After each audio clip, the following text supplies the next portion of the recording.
After every harvest, Thailand's rice farmers burn off the remaining rice straw and stubble to clear their land.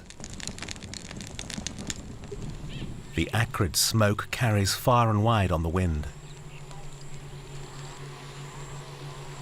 In the northern province of Lampang, the harvest is underway.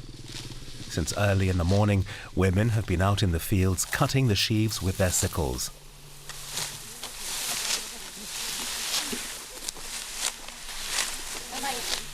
Finally, it's time for a lunch break. We've been doing this work for generations.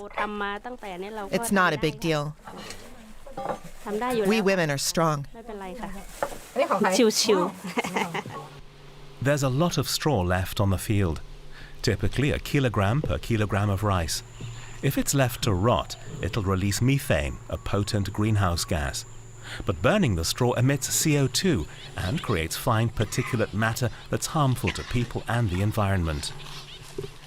Yarovan Kamwang wants to change things. After completing her studies in Bangkok, she decided to return to her home village and develop an alternative.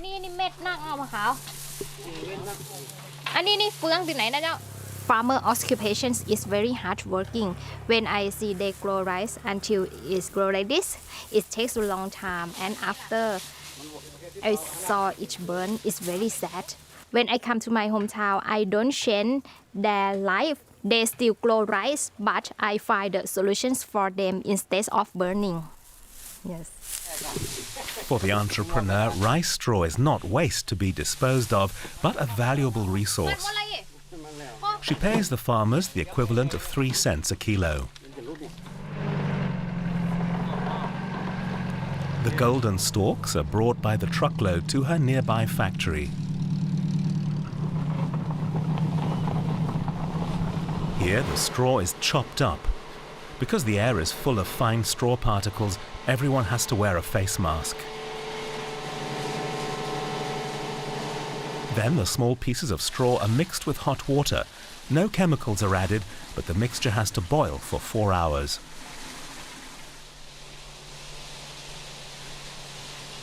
That produces a pulpy mass, which is then cleaned and dried. On the factory floor, we meet up again with the farmers from the rice field. This is a very good thing. It used to be that we had no work after the rice harvest. But with this factory job, I can improve my income. The pulp is used to make biodegradable paper and packaging. But machines to process the pulp are expensive, so the entrepreneur exports the raw material to India. We have the India customer because in India there are a lot of molding and tableware manufacturers, and they lack of the raw material, and they contact us and they are very interested in our product because it is a biodegradable product. You can see. The special feature of the tableware is a thin coating of rice starch, which helps the product resist grease, heat and liquids. In a 2-hour test with a papaya salad, the dish stayed leak-proof. This.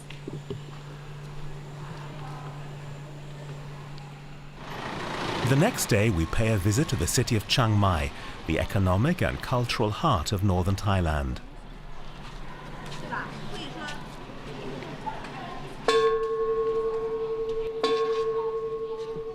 Yarovan Kamwang stops by a Buddhist temple. But her actual destination lies on the outskirts of the city, the Science and Technology Park of Chiang Mai University. The auditorium at the center of the campus is known appropriately enough as the rice grain. Here, scientists support Thai startups with their expertise. Yarovan Kamwang would like to manufacture takeaway food packaging made of rice straw in her own factory. She hopes that will become financially feasible by 2020. She's especially interested in the researchers' work on improving the rice starch film so that it takes longer to dissolve. The formula for film, it can change and by add some chemical, new chemical from natural product, also like as the oil, some oil inside the films. The film is maybe 4 and 5 hours. But do people in Chiang Mai need tableware made of rice straw? As in most cities in Thailand, life here is largely outdoors. The hundreds of street vendors and food stands all use disposable containers. If you want to start up your own production, one vendor says, then pay attention to the sizes. The bowls shouldn't be too large, or the customers will think the portions are too small. And the price is important. 1 baht per piece would be okay. 1 baht is the equivalent of 3 cents. There are a lot of shops that concerns about the environmental issue, and it's also I see like the policy from the government is more stronger than the past. They ban to use foam and plastic. They encourage the restaurant or the small restaurant to use the biodegradable packaging. Back in her home village, Yaovan Kamuang is visiting her grandparents.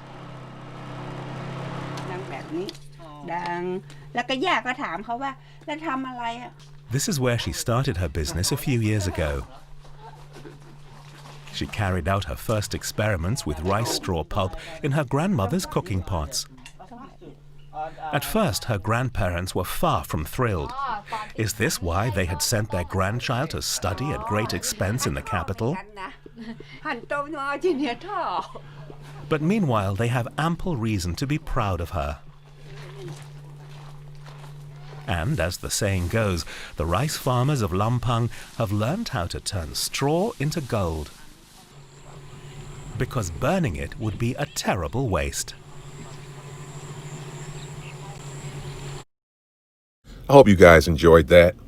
Healthy Not Cute Water is an online community designed to inspire and motivate people to be their authentic self.